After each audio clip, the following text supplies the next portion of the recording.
Story 1. The United States Holocaust Memorial Museum in Washington, D.C. is an incredible experience. It is heart-wrenching to walk through the museum and see what happened to the victims of Nazi rule. Story 2. The killing fields in Cambodia. I walked out alone, listening to the commentary and victim experiences. How do we so easily let this happen repeatedly, turning a blind eye because it doesn't directly affect us? It is a hideous way to live. Will we ever learn? Story 3. Tuol Sleng Genocide Museum, Cambodia. I decided I didn't want to go to the killing fields. That was enough. Kids brutally murdering kids.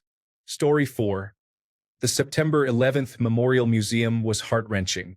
They did a great job showing how the victims were everyday people who went to work on a Tuesday in September and never came home.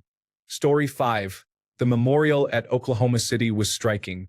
I felt calm while observing the memorial featuring the chairs, reading the names, and admiring the tree that survived the blast. However, I became emotional when I began reading the letters pinned to the fence from children to their parents and vice versa. Story 6. Seeing a total eclipse evoked a deep emotional response.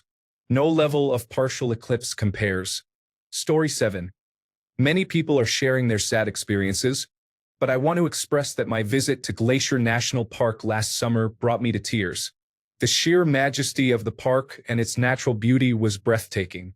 I took hundreds of photos, but none of them do the park justice. Story 8. Holocaust exhibit at the Imperial War Museum in London included photos of victims and children's toys. Story 9. The National Civil Rights Museum and the Lorraine Motel Museum in Memphis, Tennessee, left me feeling saddened and appalled by the hardships that African Americans have faced throughout their history. They and their allies have endured so much. Story 10. As a Japanese person, Hiroshima's museum left me speechless for most of the visit. By the end, I just cried softly with my mom. Story 11. An exhibit inside one of the buildings at Auschwitz features video recordings of Jewish communities' daily life before World War II, following a morning spent visiting the camp and witnessing the atrocities that occurred there. Story 12. The lunch counter sit-in simulation at the National Center for Civil and Human Rights in Atlanta was challenging for me. I am an audio-based person, and wearing headphones with hate speech affected me significantly. Story 13. Martin Luther King Jr. Memorial in Washington, D.C.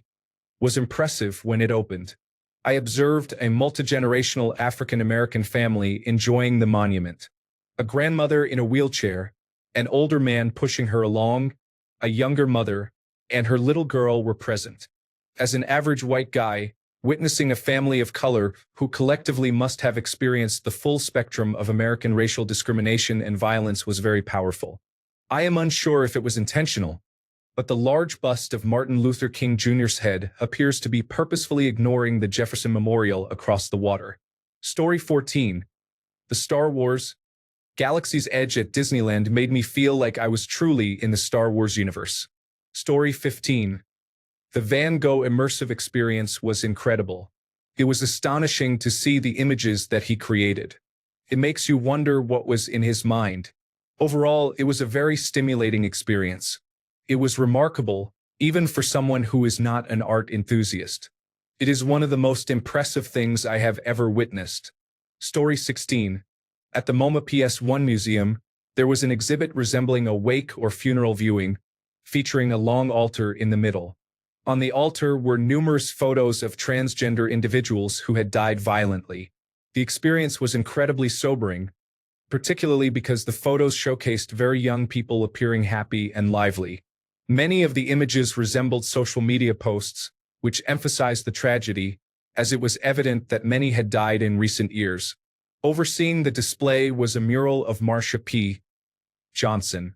While photos can be found online, they may not fully capture the profound impact of seeing so many images in one space. Story 17. The Titanic Museum in Belfast offers an incredible experience that explores both the sinking and the creation of the famous ship.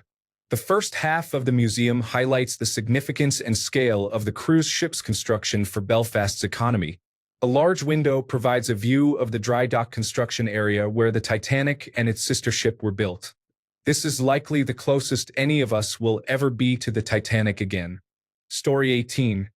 Hiroshima Museum in Japan was made even more eerie by the presence of school groups being guided through it.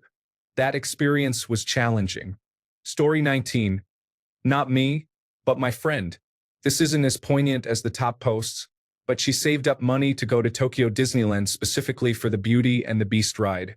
We weren't expecting it to be a 9-minute walkthrough of the movie. She felt as if she was in the film itself, and I was impressed by how good the animatronics and light show were. She was seated with another foreign couple, whom we can call Disney fans. They said they worked for Walt Disney World and mentioned that the ride in Tokyo Disneyland raised the bar significantly. By the end of the ride, my friend and the woman were in tears. My friend is planning to save up and wait another year before experiencing Frozen at either Hong Kong Disneyland or Tokyo Disneyland. Story 20. Team Lab in Tokyo was an incredible experience that felt almost surreal despite being completely sober.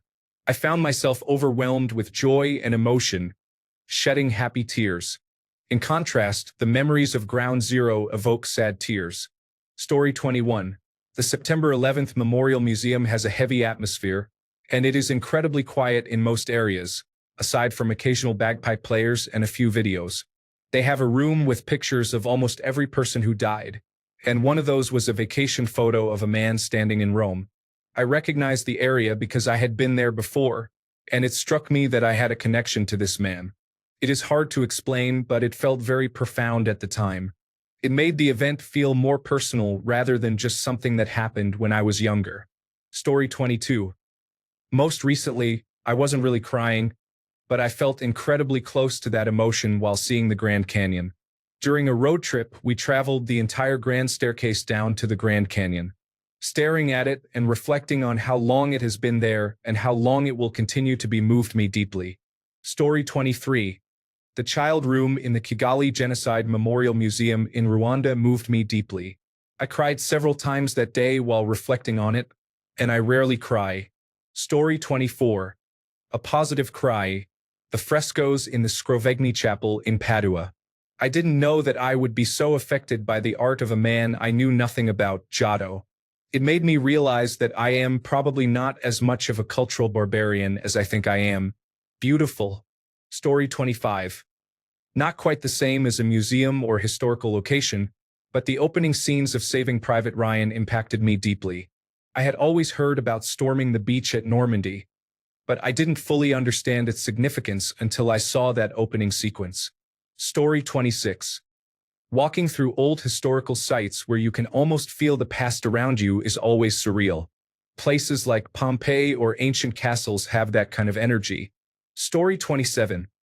There were two significant locations, the Collinwood School Fire Memorial and the Hazard Angel, at Lakeview Cemetery in Cleveland. Both were very overwhelming to finally stand in front of. Story 28. A hostel I stayed at in Barcelona offered a walking tour that I participated in. At a certain stop in a plaza, the guide pointed out some indentations and cratering on a stone wall that used to be a hospital or orphanage and said, somewhat nonchalantly, that those were shrapnel holes from a fascist Italian bomb dropped by the Italian Air Force during the Spanish Civil War, which killed several children. I took some time at the back of the group after that. Years later, I was in graduate school studying public history at a university a short drive from Washington, D.C. One of the classes was essentially about creating effective exhibits, so we had several field trips to well-regarded museums in the city. One of those trips was to the Holocaust Museum. In our class, we also had a woman who grew up until her mid-20s in Kiel, Germany. For anyone unfamiliar, the Holocaust Museum in Washington, D.C. is laid out in a way that requires you to ascend through several stories, crossing a glass-windowed walking bridge to do so. The panes have names of villages, towns, and cities where atrocities occurred etched into them, with the size of the names corresponding to the number of people who died. I was a bit late catching up with the group on one level and came upon my friend from Germany standing in front of a large keel on one window. I asked if she was okay, and she shook her head no while brushing away tears.